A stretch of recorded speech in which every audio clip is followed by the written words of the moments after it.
Sa iba pang balita, kinundena ng National Authority for Childcare (NACC) ang nabistong pagbebenta ng isang sanggol online matapos itong masagip sa Bulacan. Inaresto ng mga otoridad ang suspect na ina pala mismo ng naturang bata. Tunghayan ng balita ni Shai Morales.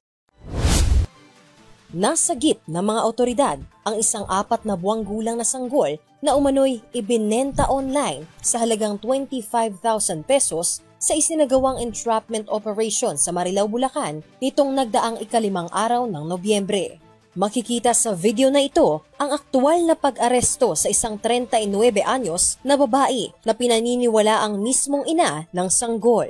Kasalukuyan ng nasa kustudiya ng National Authority for Childcare o NACC ang sanggol at sumasailalim na sa medikal na pagsusuri at pangangalaga. Isinailalim na rin sa inquest proceeding ang suspect dahil sa paglabag sa Republic Act 9208 o Anti-Trafficking in Persons Act of 2003 at Republic Act 7610 o Special Protection of Children Against Abuse, Exploitation, and Discrimination Act. Mariin namang kinondena ni NACC Undersecretary Janela Ejercito Estrada ang naturang insidente at nanindigang hindi kailanman katanggap-tanggap ang pagbebenta ng bata lalo na ng sariling magulang. Hinimok din niya ang mga magulang na dumulog sa tamang ahensya katulad na lamang ng DSWD at NACC kung nahihirapang alagaan ang kanilang anak sa halip na ibenta ito. Dahil dito ay mas makasisiguruan niya na mabibigyan ng oportunidad ang bata na maging ligtas at mapunta sa isang mapagmahal na tahanan sa pamamagitan ng legal adoption o ibang child care programs. Nagpasalamat naman ang tanggapan sa maagap at matagumpay na operasyon ng PNP Women and Children Protection Center o WCPC. Patuloy ring nananawagan ang ahensya sa publiko na iulat agad sa mga otoridad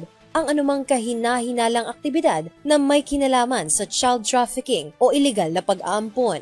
Para sa EuroTV News, ako si Shai Morales, sumasaludo sa bawat Pilipino.